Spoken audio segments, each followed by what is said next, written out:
नमस्कार, मैं हूँ डॉक्टर वाई राखी। आप सभी का स्वागत करती हूँ। ज्योतिषाचार्य टैरो कार्ड रीडर वाई राखी। कुछ भी कहिए आप, कुंडली दिखवाइए, टैरो दिखाइए, ये आपकी मर्जी है। लेकिन कुंडली टैरो दिखाने के बाद भी, कई बार कई ज्योतिषियों के पास जाने के बाद भी हमारी किस्मत हमारा साथ क्यों नहीं देती? आखिर ऐसा क्या होता है कि हम लकीर के फकीर बने रहते हैं? मैं बताऊंगी। हमारी कुछ हैबिट्स, हमारी कुछ आदतें और कुछ वहम। जी हाँ, आज हम दो टॉपिकों पर डिस्कस करेंगे। अक्सर हमारी किसी पड़ोसन से या पड़ोसी से लड़ाई हो जाती है तो हमारे दिल में एक बात घर कर जाती है। हमें वहम हो जाता है कि जब भी इसकी शक्ल देखकर जाओ काम बुरा होने लगता है। इस पूरी सृष्टि के अंदर एक शक्ति है। इस पूरी सृष्टि के अंदर बहुत सारी एनर्जीज हैं, या सकारात्मक या नकारात्मक। हमारी सोच पर निर्भर है। हम जैसा सोचते चले जाते हैं, जिंदगी भी हमें वैसे ही दौड़ाती हुई चली जाती है। मैं आपसे सिर्फ इतनी बात कहना चाहूंगी कि जिंदगी बेहद खूबसूरत है। किसी को भी लेकर नेगेटिव या पॉजिटिव ना रहें आप। आपको अगर किसी के प्रति पॉजिटिव व्यवहार नहीं रखना तो ना रखिए, लेकिन कम से कम नेगेटिव मत रखिए। होगा क्या? सपोज मान लीजिए आप घर से बाहर निकलते हैं, आपके घर के पास एक मंदिर है और वहां आपको रोज एक पंडित मिलता है और आपने दिल में ये बिठा लिया, इस पंडित को देख के जाऊं तो मेरा काम बिगड़ता है। यकीनन मानिए वो दिन आपकी जिंदगी का सबसे खूबसूरत दिन हो, ग्रह चाल बहुत अच्छी हो और डे बहुत लकी हो, तब भी अगर आपने उस पंडित को देख लिया तो आपके साथ सब कुछ बुरा होगा। इसमें उस पंडित की कोई गलती नहीं है, वो पंडित नेगेटिव नहीं है। आपने उस पंडित के प्रति अपनी सोच को नकारात्मक बना लिया।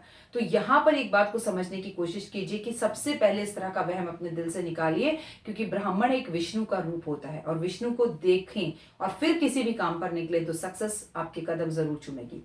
दोबारा आप कभी भी किसी काम पर जाएं तो इस बात का ध्यान रखें कि दही और गुड़ खाकर जाएं। जी हाँ, दही और चीनी आपने बचपन से बहुत सुना होगा, लेकिन मेरे कहने पर आप किसी भी खास कार्य के लिए अगर जा रहे हैं तो दही और गुड़ खाकर ही घर से निकलना आपके लिए बेहद उत्तम और बढ़िया होगा।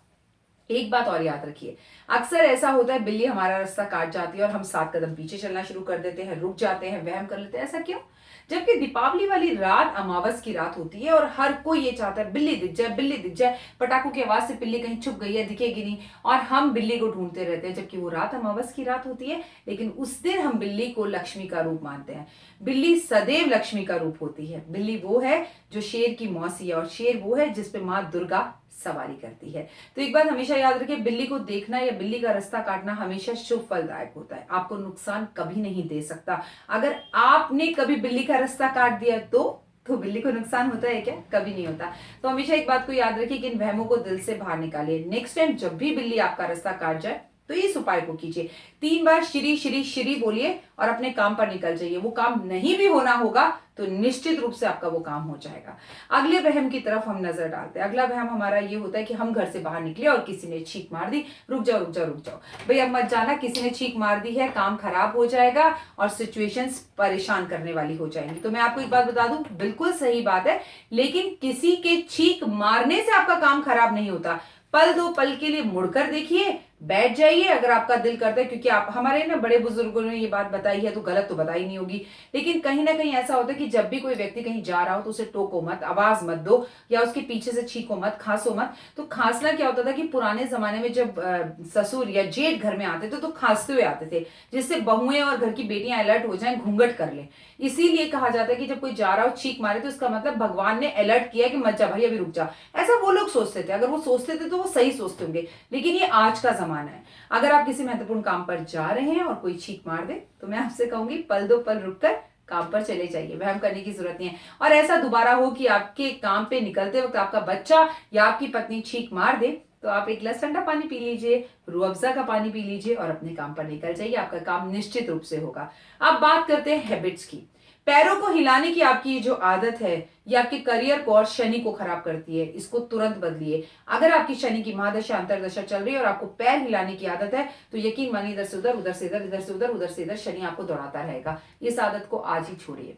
अगर आपको नाखून खाने की आदत है तो आपको अपनी किस्मत को खाने की आदत है, इस आदत को भी आज ही टाटा बाय बाय कर दीजिए, छोड़ दीजिए।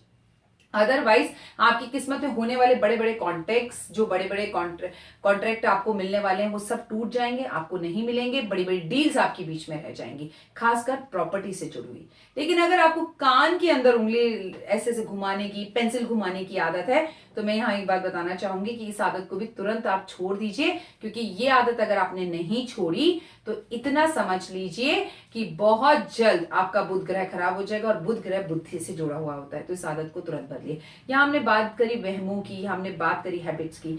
फिलहाल आपको अब अगले एपिसोड में अगली कुछ बातों में कुछ नया लेकर आऊंगी, लेकिन ऐसे भी कुछ एपिसोड्स हो सकते हैं, ऐसी भी कोई परेशानी आपके घर में हो सकती है जिसके बारे में आप मुझसे डिस्कस करना चाहते हो, तो बिंदास आप मुझे कमेंट्स दीजिए। अच्छा नहीं लगा तो बिंदास बोलिए राखी जी कुछ अच्छा नहीं लगा, और अच्छा लगा तो प्लीज जरूर शेयर कीजिए इस वीडियो को, मुझे बताइए, मुझे सब्सक्राइब कीजिए, मेरे इस चैनल को सब्सक्राइब कीजिए। मेरा नंबर आपको इस चैनल पे मिलेगा, मुझसे कांटेक्ट कीजिए, मैं दिल्ली में रहती हूँ, मुझसे आके मुलाकात कीजिए। लेकिन अगर आपकी मेरी मुलाकात होगी तो एक ही तरीके से होगी कि आपको मुझसे अपॉइंटमेंट लेना होगा, ताकि हमारी मुलाकात हो सके। मिलने से एक दिन पहले आप मुझसे अपॉइंटमेंट ले सकते हैं, आप मुझसे फोन पर भी बात कर सकते हैं। लेकिन खुश रहिए, मस्त रहिए, खुद से प्यार कीजिए, देश से प्यार कीजिए, दुनिया से प्यार कीजिए। फिर कुछ नया जल्द लेकर आऊंगी, तब तक के लिए जय माता।